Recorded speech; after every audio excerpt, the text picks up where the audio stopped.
Welcome to the Just Steward Podcast. I'm Doug Connolly. I'm here with Michael Frigon, and our guest today is Ryan Scharber. How you guys doing? Doing great. Thanks, Doug. Doing well, Doug. Thanks for having us on.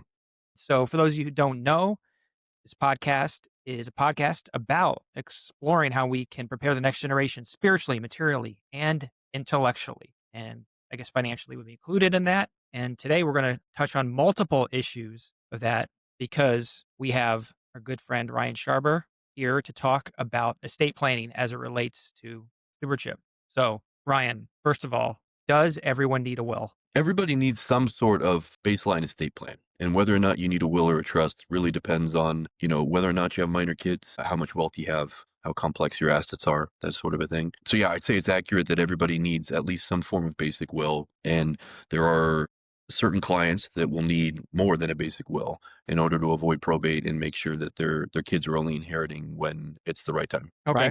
Ryan, can you explain what it is you actually do for our listeners so that we can understand why we're asking about wills? Yeah, Sure. I'd probably skip that part. That's all right. I'm an attorney in Chandler. My practice covers a lot of stuff. Estate planning is a big part of that, which goes from, the most basic will plans all the way up to, offshore trustees, Swiss bank accounts, asset protection structures, those sorts of things. And so, the primary goal with most estate planning is keeping the family out of probate court because that's not something anybody needs to deal with after the death of a parent. And it's normally pretty easy to avoid with a little proper planning on the front end. But what we have to do to avoid probate and to make sure the client's wishes are carried out properly is different from client to client based on what their family looks like and what they own. Well, everyone talks about with estate planning, they talk about the will, but that's what we're leading with. But what other documents does anyone who's remotely responsible need for these end of life issues? Sure. So, one of the main downsides of a will is that property can't pass under a will without being probated. And one of our main goals, as I mentioned, is avoiding the probate process. We don't want to send the family to court if it can be avoided. So if you've got a pretty simple estate and you're going to try to get by with a basic will plan, you're going to need valid beneficiary designations on all the big assets. So a beneficiary deed on the house, PODs on the bank accounts, beneficiary designations on IRAs, life insurance, all those sorts of things. But probate isn't only a risk at death.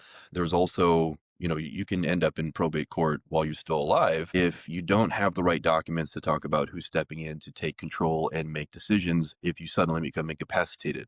And that's becoming more and more common these days due to people living longer and ending up with Alzheimer's or dementia. So you also need like a financial power of attorney. You need healthcare directives to basically set up the right people to take care of you and make those calls while you're still alive. You haven't passed away yet, but you're just not capable of handling your affairs anymore. And full disclosure, Ryan is my lawyer. He's a business ally of ours, and he also is a good friend. And one of the ways that we came into when we first met, not long afterwards, he did our will. And I was sort of introduced to the particularly touchy or important aspect for Catholics because so many lawyers out there aren't familiar with the unique, I mean, it shouldn't be unique, but the unique moral approach that Catholics have to these end of life issues. And I worked at one time with a very well-respected Protestant lawyer who had never had anyone come to the table with the issues we had regarding how to approach these. So what are some of these issues that come up end of life that are underaddressed from a secular approach to estate planning and these power of medical attorneys, the living wills, the do not resuscitates, things like that?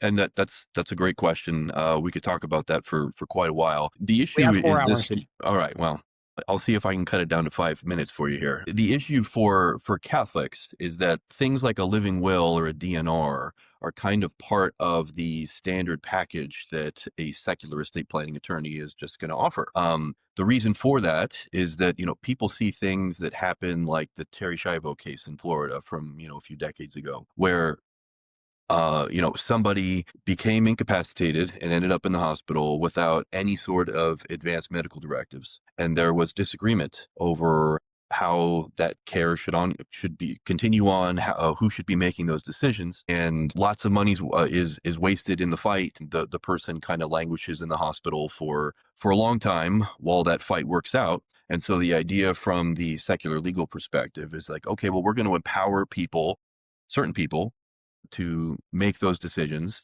so that it can be handled properly. And the default at least with living wills, is to basically put the hardest decisions in the hands of the doctors and say, doctors, once you've determined I'm medically hopeless and you think it's time to remove life support, notify my family so they all have time to say goodbye and make arrangements. But don't force them to sign off on it. Just, I'm giving you the discretion to make that call.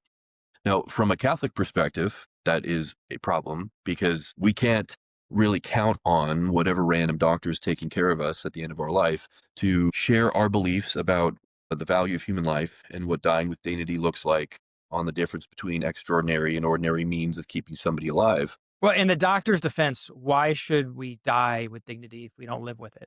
Which seems to be the choice we're Fair. going. Right. And to also in defense of healthcare professionals, most of them kind of end up very cynical about these situations because it is possible to waste a truly gobsmacking amount of money with end of life interventions and to inflict a lot of needless suffering on somebody. So a lot of them, having been in the trenches on these issues for a long time and have seen some really horrific outcomes, they basically say like, hey, I want you to no code me. If it gets to the point where you need to take heroic interventions to try to keep me alive, just let me go. And I can totally understand how they end up there. But, as Catholics, we're coming at this with a 2,000-year-old, intellectual and theological tradition about human life being sacred, about there being, meaning and suffering and needing to treat human life with the utmost delicacy because, it is a gift from God and it's not fully our decision to decide when it's time to punch out. So the way that I try to help Catholics plan around that is to basically explain to them what these various end-of-life documents do and explain instead that, here's what the church recommends, that, you don't have a DNR, you don't have a living will, because it's essentially trying to decide in advance what is going to be done in a very tricky situation that is going to require a lot of prudence to handle faithfully. So what the church recommends is that, you have a well-drafted Catholic healthcare power of attorney that nominates well-formed Orthodox Catholics to make that decision when the time comes and not try to take that decision out of the hands of those people and try to give advanced instructions ahead of time that are going to be applicable in every possible scenario that could ever happen. I'm going to put Michael on the spot real quick. Michael, had you ever heard of the Terry Schiavo case? Terry Schiavo? It was a big deal in the first Bush administration, I think, wasn't it? And I actually had a chance to sit down with her brother, Bobby Schindler, and talk for about 45 minutes once. For those of our younger listeners who don't know, she was a woman who was in a persistent vegetative state in Florida and no kids, husband. And long story short, the husband and and her immediate family were at odds with whether to end her life or not. So, and he basically, if I'm not mistaken, he fell into a classic case that a lot of people think is okay. They think removing life support is the same as pulling food and water. And that seems to be one of the clearest not gray areas, but blind spots that most people have is that, oh, well, just pull food and water and then that's okay. That's not, but that's murder. And that's what they did in Terry Schiavo's case, I believe. Isn't that correct? Yeah. And, maybe it'd be helpful to talk a little more about that and what the church's actual standard is. So the church defines ordinary care as interventions that have a reasonable hope of benefit for the patient and that do not impose, excessive burdens on the people involved, as far as like cost or, basically destroying a rare resource or something like that. And so the thing with food and water, even if it is artificially administered, is kind of the classic case where the more secular way to look at this is that as soon as somebody's in a persistent vegetative state, they look at the odds that this person's going to come out and they're going to say, well, they're not going to come out. We are just going to remove all treatment. We're going to pull intravenous fluid, we're going to pull intubated food, all that kind of stuff, and just hasten their end, because otherwise we're going to be throwing good money after bad here. And the church's stance is that, food and water is ordinary care that everybody needs. I mean, that's not even really a medical intervention, even if it has to be artificially administered. And it's important to continue that to maintain the dignity of that person. Now, there are a lot of other sorts of interventions that don't fall into that category. So, mechanical ventilation, intubated breathing, various sorts of resuscitation, CPR, so there's a lot of stuff that the church is going to say is like, no, you don't have to do that under all circumstances. But, food and water is kind of like a very basic thing. And it's very dangerous to authorize people to basically withhold that arbitrarily, ensuring that the patient is going to either starve to death or dehydrate to death because someone somewhere made an arbitrary decision that their quality of life has fallen beneath some threshold, and now it's time to hasten their demise, because then we're treading into euthanasia territory. It seems like you're trying to find a balance, preparing for the future of what we don't know what's going to happen. And then some people who are trying to prepare for a future and then doing it incorrectly. So like there's the people who are saying, oh, I don't want to have to deal with this. I don't have to put all these issues on my family where I'm in a vegetative state. So I'm going to put a DNR.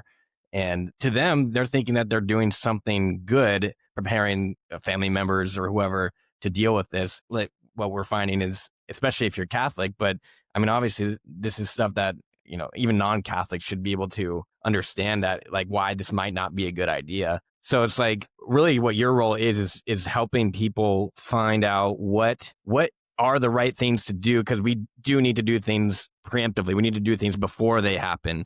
And then what are the right things? So how do you guide people? Because I'm sure you don't have just Catholic clients, but how do you guide people who maybe are not fully Catholic or are not Catholic or have maybe a family where they're not all Catholics, to like guide them towards what you believe to be the right decision in terms of how you're preparing for these end of life issues? That's a good question. A lot of attorneys, I feel, do kind of a bad job of explaining what the living will does. And the living will essentially is designed to cut the family out of that decision-making process. And, it really depends on how you frame that to the client. Because if you're going to try to sell it, you're going to say like, these are very hard decisions to make. You really don't want to force your wife or your kids to have to sign off on the removal of life support. They might not have the emotional fortitude to do that. So if you sign the living will, you won't ever be putting them in that situation, and the doctors will just make decisions for them instead. So even for non-Catholics, how I frame it for them is I say that, if you sign the living will, you are intentionally cutting your family out of that decision. And for some clients, they still want to do that because, they might have been through some traumatic experience with their own parents where the parents didn't have any kind of medical directives and the kids disagreed over what should happen. And it was a horrible situation for all involved. So wait, do you think a living will by definition is not compatible as we understand it? You would just say healthcare power of attorney would be what you would use instead of a living will. Yes, that is generally my fallback. Is I don't think most Catholics should not have a living will, and they should instead have a well-drafted healthcare power of attorney that nominates the right people and hopefully has some language in it educating them on what the differences are between ordinary and extraordinary means of keeping somebody alive. It is possible to draft a living will in such a way that it would comport with Catholic doctrine. But the problem with the living will is the living will by design is supposed to, cut certain people out and just really hand the decision over to doctors and make the doctors feel comfortable that they are empowered to do what they think is right. And if you're going to try to modify a living will, so, it's not going to get abused, you're going to have to put all sorts of caveats in it that doctors really aren't comfortable working around a lot of times about, what kind of things you do want to still receive and what sort of things you don't want to receive. So that's why I usually don't go that route. I just say, don't do the living will, just have a well-drafted healthcare power of attorney and make sure the right people are empowered to make those decisions for you when you can't make them for yourself. Have you seen any issues creep up with the fallout from these organ harvesting donation scandals that have come up recently? I mean, it used to be, like all things, it used to be a conspiracy theory. I mean, I remember laughing it off. A friend who wasn't even conservative or Catholic brought it up 20 years ago, and I was like, that was ridiculous. And like many conspiracy theories, it ends up having a very, very large element of validity to it. Right. Nothing more than just my anecdotal experience of I noticed that many fewer clients now are wanting to put language in the healthcare power about organ donation. Many more clients are explicitly putting language in about not donating organs. It's a shame, but it's a side effect of declining trust in the medical establishment. And I'm sure there's going to be negative fallout from it, but trust is not easy to regain when these sorts of things start falling apart. Great.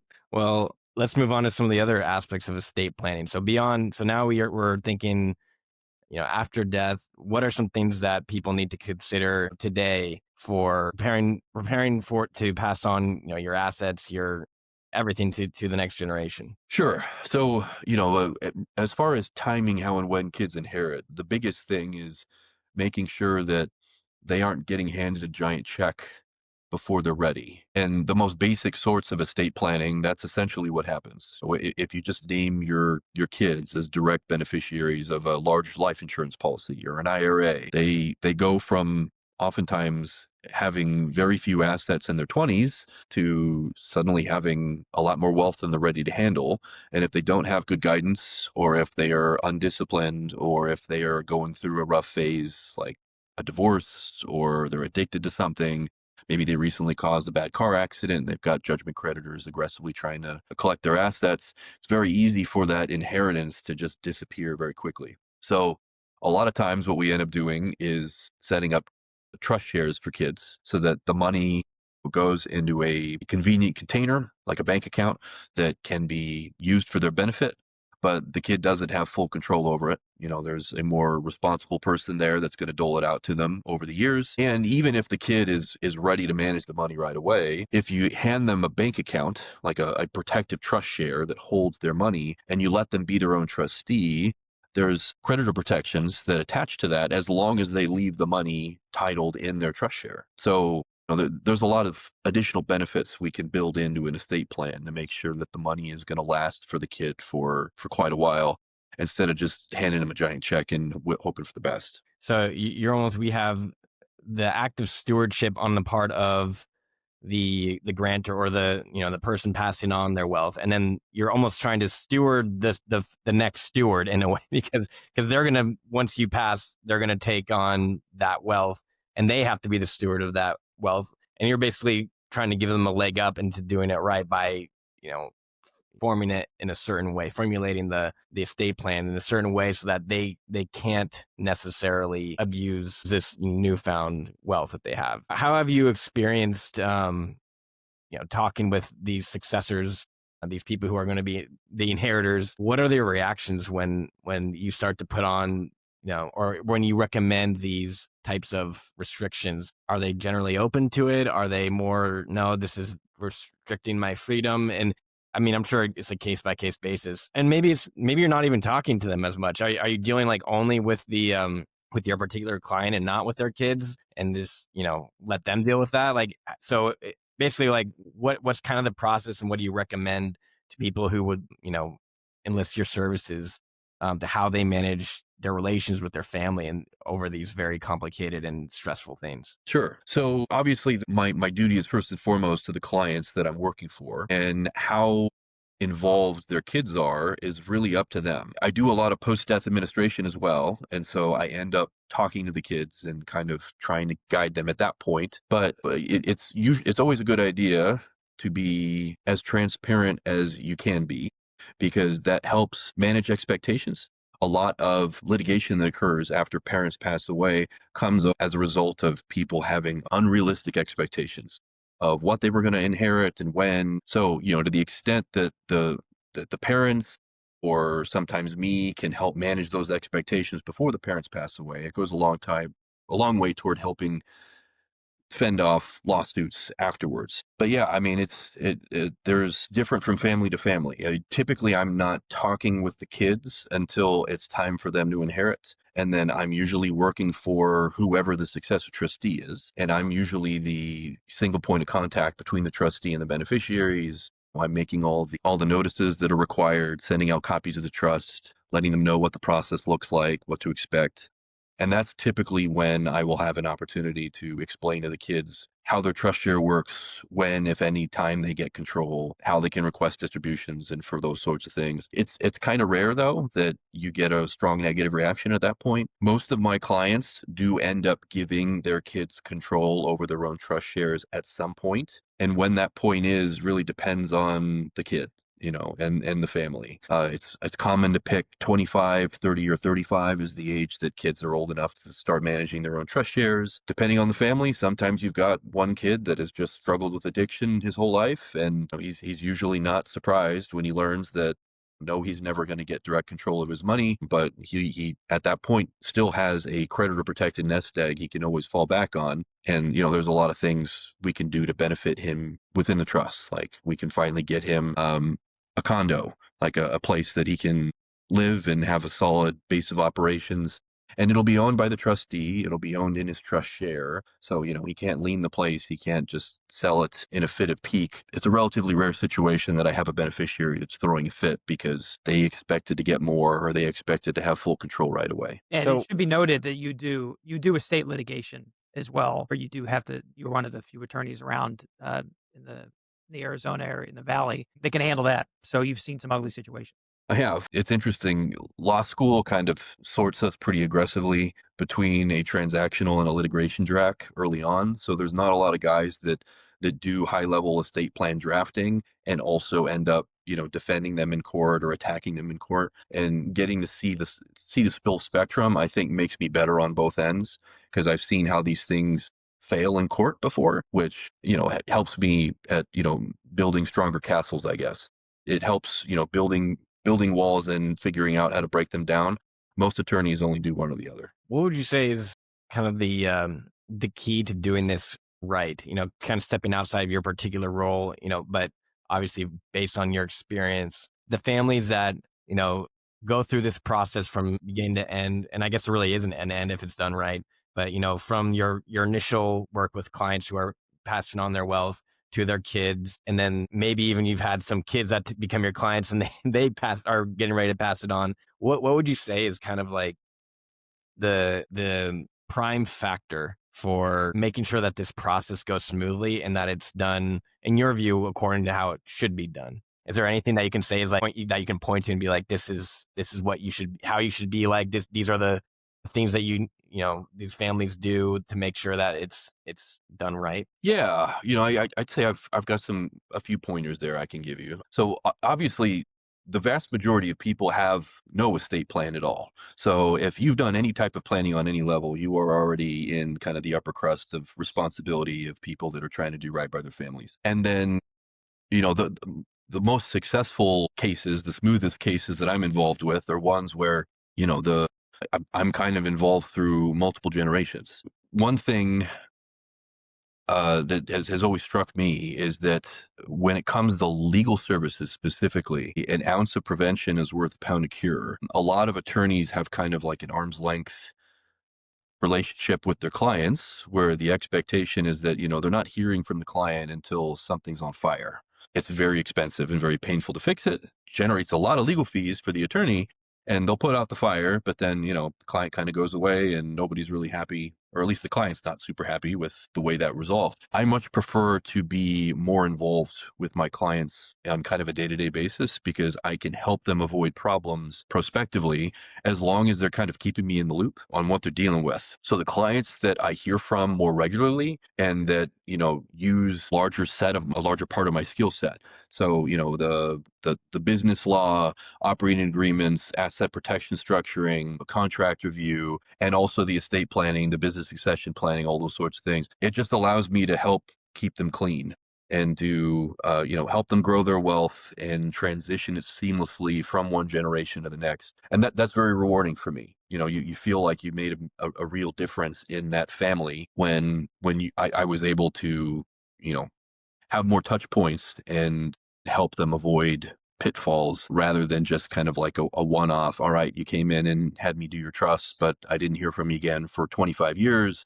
You didn't make any updates to it. And now that we're trying to do the post-death administration, we're figuring out that, obtain more assets and you didn't title them properly. So now we're going to have to go through that court process we were hoping to avoid. And, things changed with the kids. maybe there was a reconciliation with one of them, or one of them ended up helping a lot more than the others, but the trust doesn't reflect the fact that the things changed over the years, and it leads to problems. It's like anything. If you do the bare minimum and you don't, update it from time to time, the outcomes aren't going to be ideal. All right, Michael may have another question. I have one question to close us out before we get to the show announcements. But and again, setting aside that Michael may have one as well. But have you ever seen a family successfully? I know it's happened, but have you had a firsthand seat to a family that pooled its wealth successfully over multiple generations while they were alive and sort of administered that classic family office model? I realize it's something we may not be seeing as much in Arizona. We might not have seen as much in Arizona in the past, but certainly as we have a lot of high net worth individuals migrate and it becomes more of a seat of business, we might have to deal with it more in the future. But have you witnessed that? Yes, and it happens. There's some common best practices you can use with planning to basically protect the wealth from creditors, from divorcing spouses over multiple generations.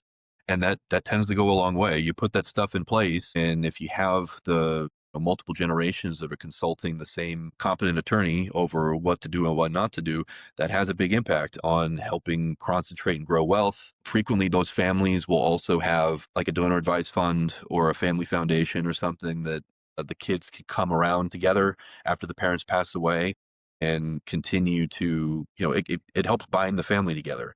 You see that as well with like shared vacation properties and those sorts of things. So yeah, it's more and more common in Arizona as, we get a lot of left coast refugees that are fleeing here and bringing their wealth with them. And those are exciting cases to work on. I enjoy that. Michael, you got anything? I mean, just to finish up what you were talking about is remind me of how you describe yourself, in your small town lawyer ethos, right? It's knowing your clients, knowing, maybe if you have a closer relationship with your clients, you can help them preempt some of these things. So for you, as in your role, you're acting as a steward as well, helping your clients steward for their kids who are going to be stewards. So this is why this was a great first interview for us. But I think of that in our business because we're obviously very related in the sense of we're also doing financial plans, and more specifically on the financial side than you more on the legal side. But what's your advice to people, to professionals in this type of service industry who want to be that kind of lawyer, financial advisor,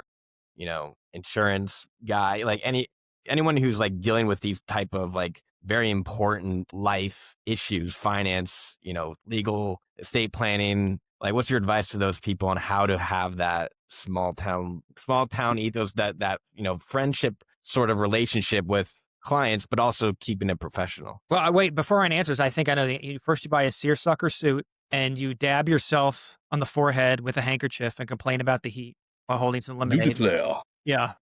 Yeah. No, that's a good question, Michael. So a couple things. You guys know I'm obviously a big advocate of the integrated professional advice model. We know firsthand. Yes, and that I strongly believe that's the wave of the future. I'm seeing other people moving in that direction as well. For most of my professional life, especially here in Arizona, professional services have been very siloed. Even the wealthiest people they maybe have a good CPA, but they don't have a good attorney and they don't love their wealth advisor, or, they've got at least one weak link on their team. And it's rare that all those professionals are talking together and are kind of creating a coordinated plan that makes sense. So the client will frequently be getting conflicting advice from the attorney and the CPA about what to do for tax purposes. I think that model is done, and it's going to become a larger liability for people that are planning to operate that way going forward. So my advice would be, if you are a professional who, does what we do or is tangential to that, you got to find other good, like-minded professionals that you can trust implicitly and refer work to, and just start working more closely together, because wealthy clients especially are going to start expecting and demand that level of integration. And, if you don't have other people that you know and can rely on to help in a holistic fashion, you're not going to be serving your clients well. And just as an add-on to that, for people who were watching from the state of Arizona, it is amazing how small town Phoenix is. So you can claim to be a small town lawyer and even more working in one of the largest metropolitan areas in the Yeah. in the country. You know, the challenge with the small town lawyer thing is like the small town lawyers are all generalists. And as American life has gotten more complex, everybody just specializes out of necessity. And, your lane gets narrower and narrower, and it gets harder and harder to kind of like do a lot of things for the clients that rely on you. But, I have refused to do that. Sorry, guys. My screen Looks like we're keeps. doing a 60 minutes interview with. Yeah, and so, I think that that's important for any type of family office sort of thing. Your attorney absolutely needs to be able to quarterback anything that he can't do directly, and that requires at least a high level understanding of what that type of law is supposed to be accomplishing, how it gets billed. You got to know those attorneys well enough to be able to manage them, and that's something I do frequently for clients. The transactional side of my practice is broad enough that I can do LLCs and contract review and business succession planning, all that kind of stuff almost anywhere in the U.S. But when it comes to litigation, I can only do that in Arizona. I'm only licensed here. But it's, probate litigation looks the same almost anywhere. So if I need to oversee boots on the ground somewhere else in another state, it's not hard for me to reach out and find a competent attorney there and help manage that for the client, so that, we are still really managing everything, even if we're having to outsource certain things to local attorneys for licensing reasons. Well, and I'm going to do some housekeeping things as they give Michael and Ryan a chance for their parting shots. If you want to find out more about Ryan and his practice, go to halaw.com. And of course, for us, our firm, Taylor Frigon, just taylorfrigon.com, or our family office, for those of you who are looking for that integrated model, familyoffice.com. Michael, anything you want to say on the way out? No, I just want to say thanks to Ryan for coming and talking with us. Probably have to have you on again at some point because there's so many aspects of this that we didn't get to touch on. But yeah, thanks for joining us. Appreciate you guys having me on, and you know where to find me. I'm always at your disposal. All right. Thank you very much. Thanks for listening, and we'll see you next week on the Just Steward Podcast.